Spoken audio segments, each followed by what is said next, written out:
Anywhere you go, you belong. Anywhere you say,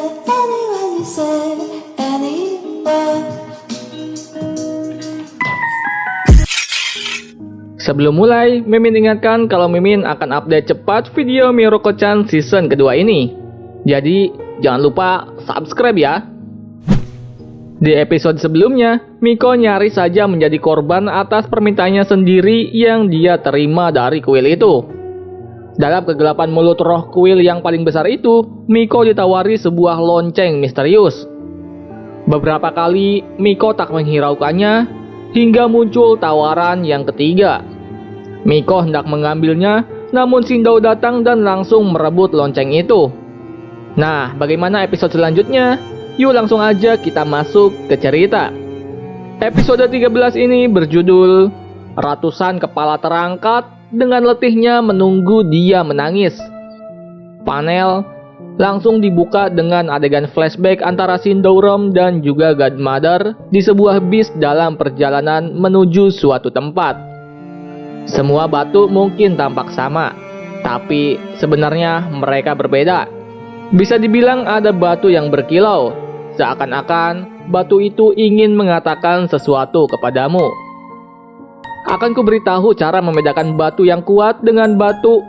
Sebelum Godmother menyelesaikan kalimatnya, Shindou Rom memotongnya dengan mengatakan, "Kau dengar barusan?" ucap Shindou sambil menunjuk ke arah sebuah gunung. Mendengar hal itu, Godmother muda tampak sedikit khawatir. "Rom, dengar baik-baik. Ini penting. Jangan pernah menghampiri gunung itu. Apapun yang kau dengar, jangan ke sana. Faham?" ucapnya. Panel lalu berpindah ke tempat kediaman Godmother. Di sana, kita menyaksikan kondisi Godmother yang kaget dan khawatir karena tidak menemukan Rom di kasur tempat tidurnya. Dia teringat dengan perkataan Rom siang tadi dan langsung mengajak dua orang untuk menemani mencari Rom. Nah, di tengah pencarian mereka, akhirnya mereka menemukan Shindou Rom kecil sedang berdiri di tengah-tengah hutan pegunungan sendirian. Menemukan Shindou mengunjungi gunung itu tengah malam, Godmother langsung berlari dan hendak menampar Shindou. Namun, rasa sayang dan khawatirnya jauh lebih besar daripada rasa marah yang dia terima. Di sana, dia memeluk Shindou dengan sangat erat. Panel lalu berpindah. Terlihat sebuah pembicaraan sedang terjadi antara Godmother dan Oka Toako. Dia bisa melihat apa yang tidak aku lihat. Dia bisa mendengar apa yang tidak aku dengar. Seharusnya aku bisa membantu dia. Tapi aku tak tahu harus bagaimana. Aku tidak layak menjadi gurunya, ucap Godmother.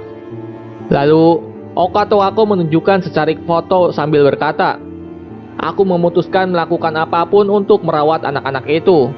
Bahkan menjalankan bisnis peramal nasib. Anak-anak yang datang kepada kita bukanlah anak-anak biasa. Mereka tak punya siapa-siapa untuk mencurahkan isi hatinya. Mereka sangat membutuhkan pertolongan," ucap Oka Toako. "Kau sudah bekerja dengan keras, tapi apa yang ada dalam pikiranmu hanya anak-anak itu. Kau harus rawat dirimu sendiri," ucap Godmother. "Mungkin kau benar. Selama ini aku memanfaatkanmu. Anak itu sangatlah berbakat. Dia butuh dipandu oleh seseorang. Awalnya aku memandunya, tapi aku mencari alasan, misal aku sibuk dengan pekerjaanku di acara televisi. Sulit dipercaya aku melakukan ini. Bukan kau yang tidak layak, tapi aku. Memikirkannya saja sudah membuatku kesal pada diri sendiri," sambung Toako. "Dia pasti akan kembali ke gunung itu. Mungkin nanti dia akan keluyuran ke tempat yang lebih berbahaya," lanjutnya. Panel lalu berpindah. Terlihat Shindou kecil sudah memasuki kuil dari dunia lain itu. Di sana, dia hendak menerima sebuah lonceng yang diberikan oleh roh kuil. Namun, beruntung Godmother dan Oka Toako datang dan mencegah apa yang ingin dilakukan Shindou kecil itu. Namun, sesuatu yang tak disangka-sangka terjadi. Oka Toako menemukan lonceng itu sudah berada di genggamannya, dan atmosfer di sana berubah menjadi sangat mengerikan. Dalam sekejap, Okatowako hilang dan hanya menyisakan jubah putihnya saja. Panel lalu berpindah ke masa sekarang. Di sana, Sindowrom merebut lonceng yang hendak diberikan roh kuil itu kepada Miko. Melihat hal itu, Godmother langsung teringat masa lalu sahabatnya yang juga menerima lonceng yang sama. Dalam sekejap, asap tebal memenuhi seluruh kuil dan menutupi keberadaan Sindow. "Apa ini?" ucap Miko. "Ini adalah penangkal serangga. Tadi aku pasang beberapa. Bagi kita, ini tidak aman juga. Jadi jangan terlalu banyak dihisap," ucap Sindowrom. Nah, menyaksikan kekonyolan muridnya, Godmother pun ikut bertanya, "Apa yang kau lakukan, Rom?" Nenek Mitsue, "Miko, menurutku sebaiknya kalian segera pergi dari tempat ini. Pelindungnya sudah dilemahkan. Nenek Mitsue seharusnya bisa menembusnya sekarang." "Oh iya, tenang saja Miko. Aku tidak akan menagihmu bayaran untuk pelayanan ini." Sekali lagi, Godmother bertanya untuk meyakinkan dirinya. "Apa maksudmu? Apa yang kau rencanakan?" "Aku sudah muak dengan kelakuanmu, Rom," ucap Godmother yang menyayangi Rom. Di sana, Rom menjawab sambil mengingat masa lalu. "Beberapa tahun silam, bel ini seharusnya untukku, tapi kemudian direbut dariku. Jadi, aku datang untuk mengambilnya. Itu tujuanku datang ke sini. Terima kasih atas bantuanmu. Aku pamit dulu. Selamat tinggal," ucap Rom.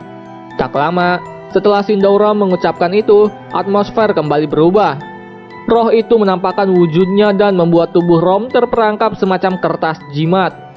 Roh itu sangat marah hingga suara lonceng yang memekakan telinga terdengar di mana-mana. Namun, Godmother melakukan sesuatu yang tak disangka oleh Rom. Godmother membuka jubahnya dan memakaikannya kepada Rom. "Bawa Miko pergi dari sini," ucap Godmother. Makhluk itu terlihat semakin marah dan menyuruh roh kuil yang menggunakan kimono itu untuk menyerangnya. Kedua roh kuil itu langsung bergerak maju hentak menyerang Godmother. Namun sesuatu yang tak terduga pun terjadi. Salah satu roh kuil itu menyerang roh kuil yang lainnya dan chapter pun berakhir. Oke, terima kasih buat kalian yang sudah menonton video ini sampai akhir. Sampai jumpa di video berikutnya.